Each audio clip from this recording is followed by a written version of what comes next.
This is Hidden Killers Week in Review. A look back at the most prolific stories of the week. This is Hidden Killers with Tony Brueski. It's week one as we're recording this in the Arizona courtroom and the trial of Lori Vallow Daybell. Yes, that Lori Vallow. Back, this time playing the dual role of the defendant and her own attorney. And it's starting to get interesting. Think of it like the courtroom version of trying to cut your own hair before a job interview. She's facing charges for conspiring to murder her fourth husband, Charles Vallow, a case full of dark spiritual talk, text filings, bullet trajectories, and courtroom cross-examinations that are... Yeah, they're there. Joining us is a defense attorney and former prosecutor, Eric Faddis, to help us make sense of the strategy, the substance, and whether Lori's DIY defense is anything more than a slow-motion legal train wreck. Eric, I'm just going to toss it to you right there. Is this just a slow-motion legal train wreck that we've been observing the last several days here in the courtroom? Well, if I were there, I'd say get off the tracks because, there's a devastating event that I think is likely to occur. It has been interesting so far. There have been some extraordinary moments with Lori Vallow Daybell representing herself, and there is still a good amount of this trial to go. There is a lot of this trial left to go. We're still listening to the prosecution as they're bringing their case. Are you surprised how detailed the prosecution has been so far? I mean, I know it's not, nothing's a slam dunk, but it feels like one side is really bringing it pretty good. And then you got Lori on the other side. I mean, you don't want to just assume the other side's going to fail, but I mean, it's turning out to be an interesting trial so far. Yeah, I mean, the prosecution has to cross their T's and dot their I's, that it's their burden, that they're the ones who have to prove the case. So they're kind of coming with it. And I think one thing that they're doing, whether consciously or not, is sort of contrasting their approach, which seems professional and polished and compelling so far, with Lori Vallow Daybell's approach, which is kind of anything but that, in part because she's not an attorney. How do you think she's doing so far? We're going to look at a clip here in a moment, but she did her opening arguments, and I was kind of surprised by the opening statements from Lori. Honestly, the bar was pretty low, but I felt like she kind of met the bar there in that part anyway. What's been your reaction? She has surely done her homework on the case. She's had a lot of time to look at it because she's just in custody, nothing else going on. So it does seem like she has a relatively decent grasp on the nature of the case against her, on the witnesses and what they might say, and sort of the thrust of their testimony. And she has so far, been reasonably competent, has asked questions that seem pertinent to the issues the jury has to decide. So on those levels, I think she has done better than expected, but there have been some places where she has faltered as well. Let's talk about that for a second, because I'm still trying to wrap my mind around any questions that she's asked the jury that are pertinent to anything, because so much of it just seems like, where are you going with this? I mean, there's been the arguments. There's a lot about the CPR. When was it administered? Was it administered? All of that with Charles. Tell me what that's all about. I mean, I'm not quite understanding what the point is all of this, or how this has anything to do with her being tied to the conspiracy of killing Charles, when we're talking about CPR and if it was administered or not for a man that clearly CPR would not have saved anything. I mean, that's what the witness said, too, in response to those questions, that, hey, look, he appeared clearly deceased. And so it wouldn't make any sense to engage in CPR measures. Perhaps Lori is trying to touch on some kind of causation argument that Charles Vallow could have been saved. But that doesn't negate the allegation that she was involved in a conspiracy to kill him. Yeah, that's what I'm kind of confused by. 'Cause it's like, well, even if he was saved, you were still... Anyway, let's take a look. This is, I think, I would say the first moments thus far where I feel like she's kind of gone off the rails a bit. And this is when she's questioning a witness on cross. This is someone who went on a date with Charles Vallow right before he was murdered. And Lori just can't seem to resist to find out, what were they talking about that night? Were they talking about me? What were you talking about? Was it me? Was it me? What were you talking about with me? Let's take a look. So let me understand. You were dating some different men on this website, right? From the websites. Sure. Would you say it was common for men to be talking so much about their supposed ex-wives during their conversations with a potential... It's actually very common. Really? Really. Interesting. And again, Your Honor, I'm going to object to the defendant making comments after her questions. I'm sorry, Your Honor. I won't do that again. All right, please stop. I'll just ask the questions. Thank you.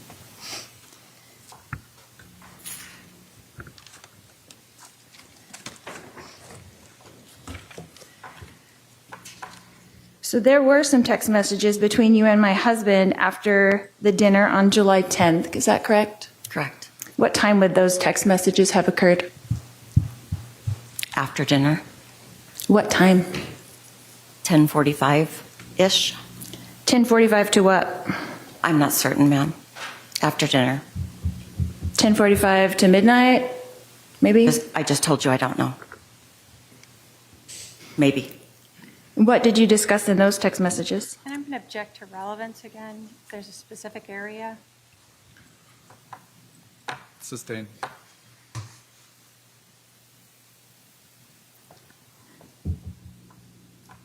You testified a minute ago that Charles told you a lot of things about his wife. You didn't say ex-wife, but you said wife. Is that correct? Okay, sure. What were a lot of things? The things that I've testified to. Can you be more specific? Am I allowed to do a narrative then? Let's go on sidebar.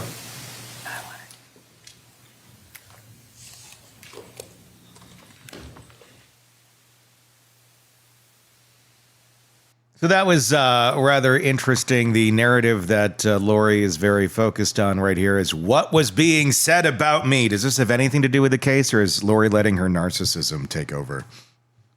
It seems like a pretty self-centric approach in a way that doesn't necessarily apply to the case. It more so seems like, you know, a former partner who wants the dirt on what her spouse was saying to a woman on whom with whom she was on a date. He was on a date. Mm-hmm. And so, yeah, I mean, does it go to whether she committed a conspiracy to kill him? No, not really. It kind of seems like she's digging for details that might be personally satisfying to her, but completely irrelevant to me. Yeah, that's what I'm getting here. Let's take a look at another piece of her testimony just the other day. Like I said, I don't ask the details about what someone does for work when I'm trying to get to know someone.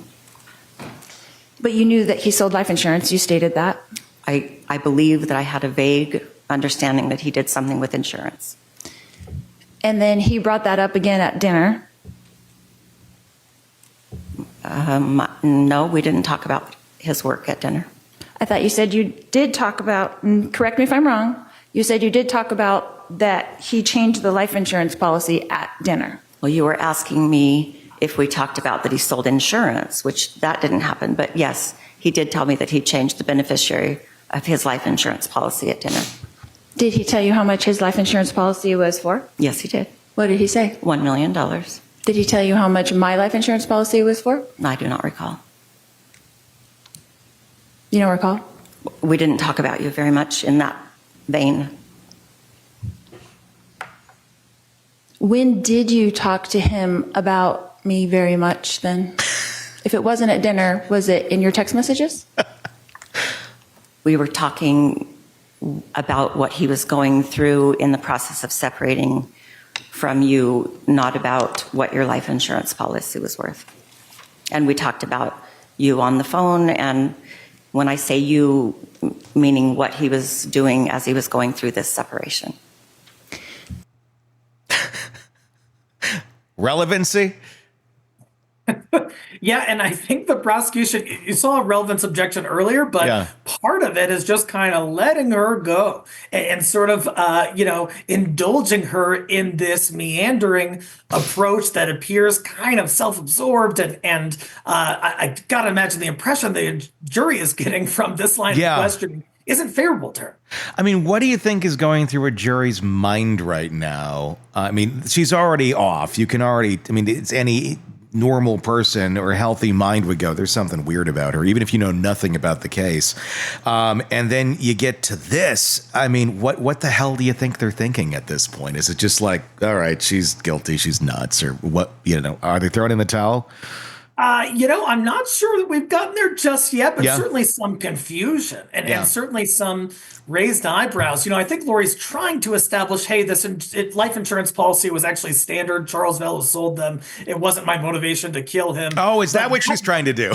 I'm wondering if that is the direction she might be trying to go, but it's not landing. She's not able to like piece things together, and so the jury, I'm sure, is horribly confused by this. That's what's so confusing about when narcissistic type people speak, because in their mind, it's going one way. And in the rest of the world receiving it, it's like, what are you getting at? But to them, it's just clear as day, but they don't have any concept of others. It's that empathetic thing. Let's watch one more clip from the trial and see what else we got. Would you have gone on a date with him if he would have said he was married? If I would have realized how married he still was, maybe not. To you, crazy bitch. But I just met for dinner. I wasn't sleeping with him or anything. Do you go on dates with married men? I'm going to Not object naturally? Argumentative. I'm going to also object under 611 for harassment. All right. I'll sustain the objection. Your Honor, do I not have a right to cross-examine this witness for what she has already testified to? You can cross-examine her about what she's testified to. So you did go on a date with a married man, I went on a date with Charles. but you did not know he was married. I knew his divorce was not final. His divorce was not started. Okay. Okay. So in your text messages, you asked Charles if he was a good kisser. Is that correct? Sure. Did he answer that text message? I'm gonna sure. object to I'm sure he did. relevance. Again, 611 harassment. I'll sustain the objection for relevance and hearsay. Is she a good kisser? Ah. So are you trying to tell me and this jury that you went on one date with my husband and he told you all the details of our lives? I'm telling you the truth, and that's what I know. So you spent your whole date getting to know each other, talking about me. Don't flatter yourself. No, we did not spend the whole time talking about you. Oh, that's a gem. That's going to be one of, like, at the end of the year, one of the best clips when we should do a countdown of the best moments. That, I think, is right up there. Don't flatter yourself. Is he a good kisser? Did you talk again? It's kind of letting her hang her out to dry at this point. Yeah, I mean, that exchange got pretty prickly. And what it looks like is Lori Vallow Daybell kind of trying to accuse this, witness who doesn't have anything to do with a murder of being a promiscuous slut or something. And making her look bad on the stand. And I think the jury is just going to say, hey, what does you attacking this woman's character have anything to do with whether you killed your husband? And in fact, it makes Lori look kind of like hostile and combative, and that's not good in a murder trial. Well, it's kind of insane too. I mean, you can break it down further where, like, okay, you're with Chad too at this point. You got that going on this side, but you're mad that your husband, who has been talking to police and saying, I'm kind of afraid for my life, she's losing her mind. You're mad that he went out on a date as you're separated and in the process of, I guess, about to get divorced, but he ends up dying before that gets to take place. She's upset about that. But again, it's par for the course with a narcissist like Lori Vallow. Totally, and you gotta think long game here. If you're Lori Vallow or someone in her position, you might be thinking you're scoring these small points with this, ancillary witness, but really, like you said, Lori was doing the same thing. She was committing adultery legally, and so she's setting herself up to be zinged yet again by future witnesses and the prosecution's argument in closing. Does she care though? I mean, is she fighting for innocence here, or is she just using this to try and settle scores at this point, or that she thinks she's settling scores? Is what I'm wondering. There's certainly kind of a vindictive tone coming from Lori Vallow and also from the content of her questions. Frankly, I'm not sure she really can see the whole legal picture and has some cogent strategy going about it. I think she's just, kind of indulging in asking these personal questions of this witness who dated her husband, whom she's accused of killing. We did have some of the words of demons coming into this, or dark spirits. Atwood said that Lori claimed Charles was possessed by a dark spirit, like you do at a dinner conversation. That'd be a weird one on any sort of date where like your date's like, oh, your ex thinks you're possessed by a dark spirit. Like, even if they're a great person, I'd be like, I think I got to get the hell out of here because I don't want anything to do like with that crazy ex if that's what they're thinking. But, they had dessert. I don't know if they did or not, but apparently this took place. And Alex reportedly joked about this dark spirit, killing him. And Lori never stopped him either. So that's what came up in dinner conversation. If anything happens to Charles, I'm going to the police. Lori repeatedly just kind of brushed off that comment that Atwood warned Lori about. Now we're getting into territory where the jury is hearing about demons and that sort of stuff. Where does it go from here? Those are the central predicates for the motive that the government says Lori had in terms of, she believed that these individuals were evil and they needed to be eliminated, and she was on a mission, and she uses these sort of vague spiritual type language, but it starts to crystallize how she may have viewed Charles and why she wanted to kill him. And side note, that was a similar motive for why she killed her other two children. And I'm wondering, when or how is that going to be introduced here? Is that only if she testifies that the kids are going to be brought into this, which she could, or can the children be brought into this conversation before that if she opens the door to it? And how would she open the door to it, or has she already opened the door to it? Typically the prosecution has to give notice of any prior acts or extrinsic acts that are not directly related to trial that they want to get into evidence, such as Lori Vallow having a motive to kill her children in this sort of spiritual context. But Lori can certainly open the door to that kind of thing, even absent such notice. When she's talking about, hey, she's probably going to slip up and say something like, hey, I don't have a mean bone in my body. And I've never had an intent to kill somebody. And then the prosecution say, wait a sec, there was this other trial and you were convicted of killing both your kids for a very similar motive. Jury, do you see what's going on here? So at the end of the day, is it, because it's like a damned if you do, damned if you don't. Do you think she'll testify? Should she testify? I mean, if you were, let's say she had an attorney, would you want her to testify? Would that make any sense? Because it opens the door to that. And I feel like if the jury hears you killed your kids, it's kind of game over.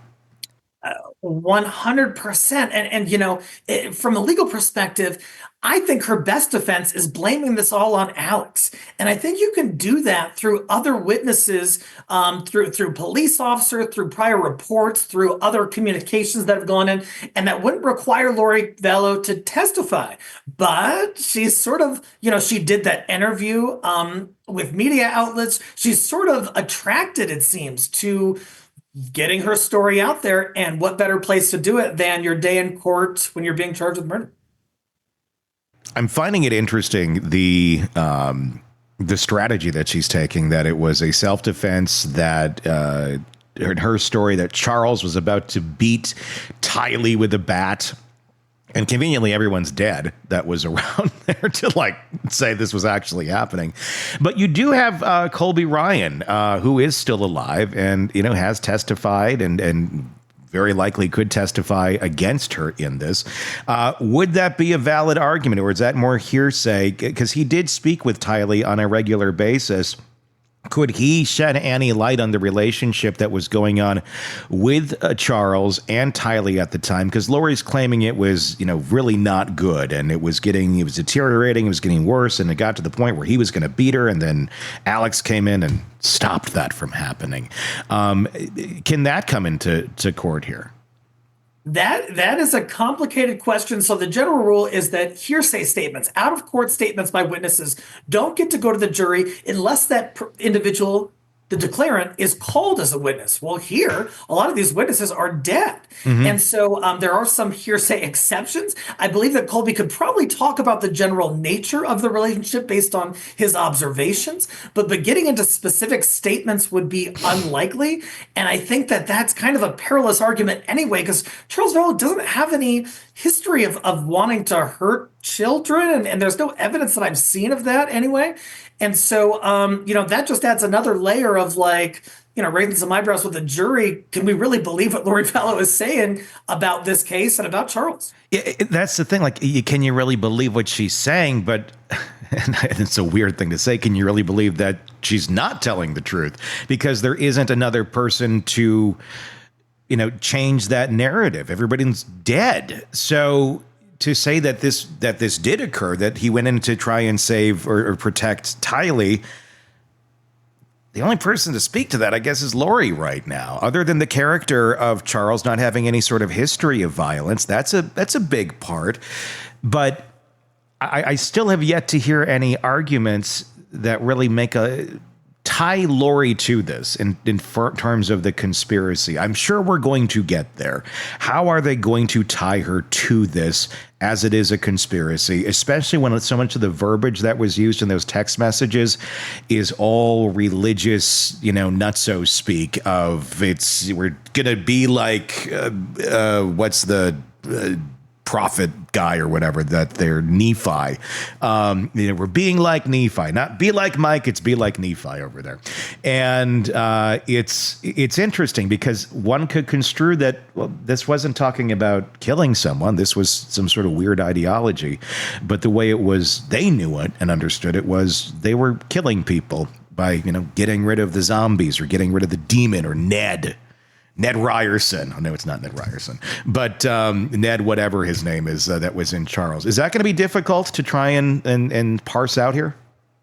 I think absolutely. You know, when the shooting happened, I believe the only people present were Charles, Alex, and Lori. And Charles and Alex are dead. And so we only really have Lori's word on which to rely. Now, the government can undermine the credibility of those statements, but that's the thing, too, is Lori has a potential defense. She can blame this on Alex and also say that Alex was acting in self-defense and in defense of Lori. But that is kind of a savvy, sophisticated legal approach. And to pull that off with limited witnesses and trying to avoid having her testify is going to be a Herculean effort. I'm not sure Lori's up to it. Craving non-stop true crime updates? Press subscribe now and get the latest cases, analysis, and expert commentary delivered straight to your feed. Only from the Hidden Killers podcast and True Crime Today.